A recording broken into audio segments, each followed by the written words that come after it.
Hello, my dear students. Today we are going to start our next chapter, that is The Great Indian Bustard, written by Meena Raghunathan and Mamta Pandya. This is the picture of Meena Raghunathan.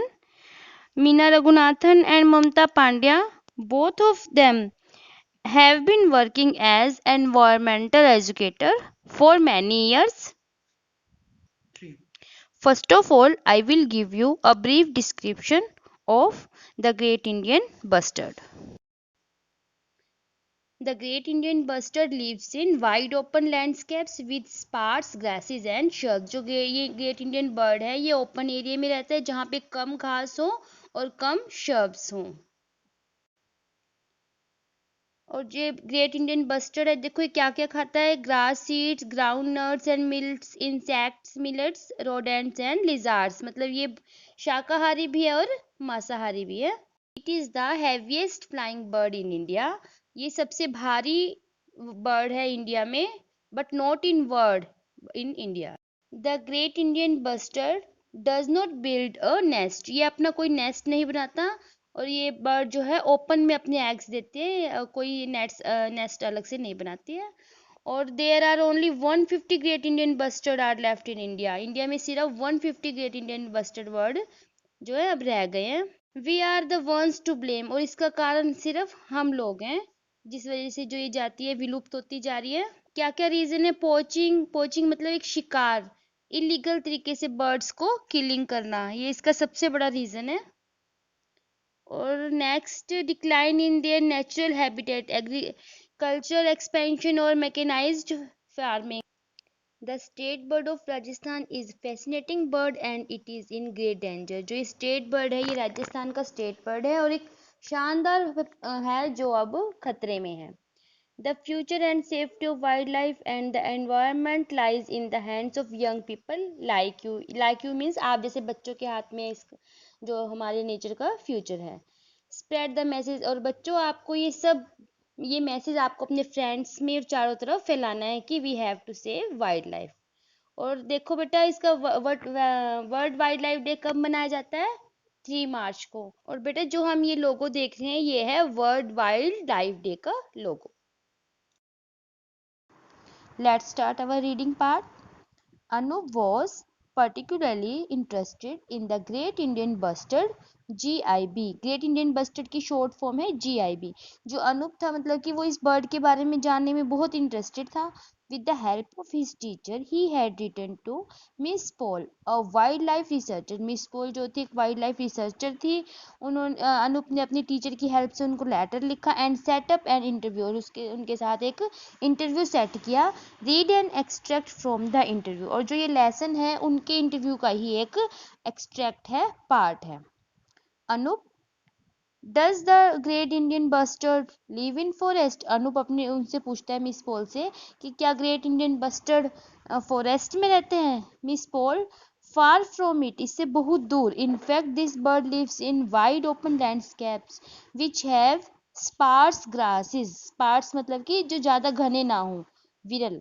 Sparse grasses and shrubs. उन्होंने बताया कि नहीं, ये खुले area में रहते हैं जहाँ पर ना तो ज़्यादा घास हो एंड shrubs ना झाड़ियाँ हों. It spends most of its time on the ground searching for food. ये अपना बहुत ज़्यादा टाइम ग्राउंड पे ही अपना भोजन को तलाश करने में बिताते हैं. Its long legs and front facing toes help it to run fast. जो इस बर्ड की लंबी लंबी लेग्स होती हैं और फ्रंट फेसिंग टोज मतलब कि आगे की तरफ फेस करते हुए इनके पैरों के जो अंगूठे होते हैं वो इनको तेज भागने में हेल्प करते हैं. although it is usually seen striding or running. striding means walking confidently. मतलब रनिंग जो इसको हेल्प करते हैं जिससे ये बड़े आराम से चल सकते हैं. It also has strong wings and can fly well. इनके अच्छे काफ़ी शक्तिशाली पंख भी होते हैं और ये अच्छे से उड़ भी सकते हैं. Anoop, I have read that it is the heaviest flying bird in India. Is that true? अनु पूछता है मिस पॉल से कि मैंने सुना है कि ये सबसे हैवीएस्ट मतलब सबसे भारी बर्ड है उड़ने वाला इंडिया में। क्या ये बात सच है? मिस पॉल, इंडीड, सच में, वास्तव में, at about 15 kg it is the heaviest flyer in India but not in the world. Miss Paul बताते हैं कि हाँ, लगभग ये इसका बर्ड का वेट है 15 kg, किलोग्राम होता है, और ये हैवीएस्ट फ्लायर है इंडिया में है, but not in the world, ये इंडिया में है, वर्ल्ड में नहीं। The world record is held by a relative if we may call it so। मतलब इसका वर्ड का एक रिकॉर्ड बनाया गया है जिसमें ऐसा कहा गया है कि it is the kori bustard which is found in Africa. जो एक कोरी बर्ड, एक पक्षी है कोरी बस्टर्ड, जो अफ्रीका में मिलता है। द कोरी ओफन वेस मोर देन 18 किलोग्राम। जो उसका वेट है वो 18 किलोग्राम के नियर अबाउट है, और इस वर्ड का 15 के लिए, इसलिए हम ये नहीं कह सकते ये इंडिया में तो है बट वर्ल्ड में नहीं। Anup, what does the GIB eat? अब अनूप पूछता है कि जीआईबी, ग्रेट इंडियन बस्टर्ड, क्या खाते हैं? Miss Paul, the birds diet varies according to the season. जो इस बर्ड की जो डाइट है वो सीजन के अकॉर्डिंग है, चेंज होती है। The bird feeds on grass, seeds, agriculture crop such as ground nuts and millets.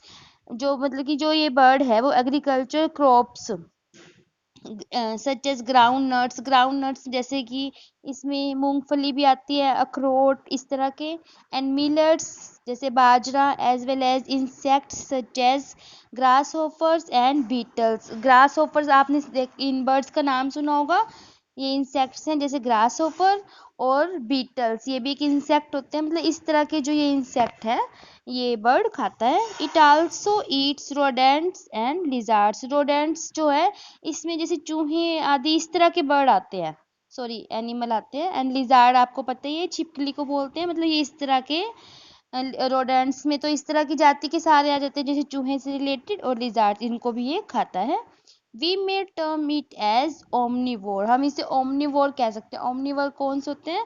जो शाकाहारी भी होते हैं और मांसाहारी भी। शाकाहारी क्योंकि ये ग्रासी, सीड्स, एग्रीकल्चर क्रॉप्स भी खाता है, और एनिमल्स और ये इंसेक्ट्स आदि भी खाता है, इसलिए इसे हम ओमनीवोर की कैटेगरी में लेते हैं। As it is generally lives in arid regions. Arid means dry regions, mostly ये ड्राई रीजन्स में रहता है। It has involve to manage with very little water. ये अपने आप को बहुत कम पानी में मैनेज कर लेता है, मतलब इसको ज़्यादा पानी की ज़रूरत नहीं है। It usually breeds in the monsoon season which is when food is most easily available. मतलब कि ये मोस्टली जो ये बर्ड है वो मॉनसून के सीजन में ब्रीड मतलब होता है प्रजनन करना। मॉनसून के सीजन में जब मतलब कि जब फूड अच्छे से इजीली अवेलेबल हो जाता है तब ये बर्ड्स प्रजनन करते हैं। Anoop, I read that it lays eggs on the ground. Does it not build a nest? मैंने सुना है कि ये जो एग्स हैं वो ग्राउंड पे देते हैं, क्या ये कोई अपना वो नेस्ट नहीं बनाते? Miss Paul, no, the female scrapes the soil in secluded place to lay her eggs। जो ये फीमेल बर्ड अपना जो मिट्टी में, मतलब इस तरह की मिट्टी में अपने इन सेक्यूर्ड मीन्स प्राइवेट स्थान, मतलब कि ऐसी जगह पर अपने एग देते हैं मिट्टी में। Generally she lays only one egg, और ये मोस्टली एक ही एग देती हैं, मतलब एक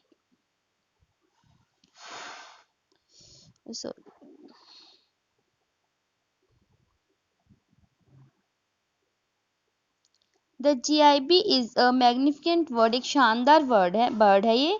it is about a metre tall. ये लगभग 1 मीटर लंबा होता है। Its wing span is more than 2 metre. जो इसके मतलब कि पंख हैं वो लगभग 2 मीटर से भी ज़्यादा मतलब फैले होते हैं, चौड़े होते हैं। It is mostly brown in colour. Brown होते हैं कलर में, with a light coloured black crown and neck, और विद लाइट कलर्ड लाइट हल्के ब्लैक कलर की जो इनकी होती है क्राउन होती है, और नेक, क्राउन मतलब जो हेड के ऊपर एक ताज की तरह होता है, males have larger black crowns, जो मेल बर्ड है उसकी ज़्यादा लंबी क्राउन, ब्लैक क्राउन होती है, and a black band across the breast, और इनकी ब्रेस्ट के पास एक ब्लैक पट्टी सी लगी होती है, बनी होती है। आल्दो दे रिजेंबल ओस्ट्रिच और क्रेन्स, जबकि ये ओस्ट्रिच बर्ड है और क्रेन उससे कुछ कुछ मिलता जुलता है। Most recent research shows that the bustard are more closely related to the cuckoos. भी कई रिसर्च से ये पता चला है कि जो ये बस्टर्ड बर्ड है ये कुकू से भी मिलता जुलता है। कुकू एक बर्ड है और इससे भी मिलता जुलता है, मतलब कि हम कह सकते हैं कि ये ओस्ट्रिच से भी, क्रेन से भी, कुकू से भी मिलता जुलता बर्ड है। The call of the male bustard can be heard up to a distance of a half kilometer, जो मतलब इस बर्ड की आवाज़ जो है, मेल बर्ड की जो आवाज़ है वो लगभग हाफ किलोमीटर मतलब कि आधा किलोमीटर की डिस्टेंस की दूरी तक भी सुनी जा सकती है। The male uses this to attract the female in the breeding season, जो ये मेल बर्ड है ये फीमेल बर्ड को अट्रैक्ट करने के लिए ऐसा करते हैं। ही also shows of his white feathers by putting up a display with his head and tail raised, जो ये बर्ड्स हैं ये अपने वाइट फीदर्स भी दिखाते हैं, मतलब अपने वाइट पंखों को भी दिखाते हैं, अपने हेड को और अपनी टेल को ऊपर उठाकर उनको शो करते हैं। ओके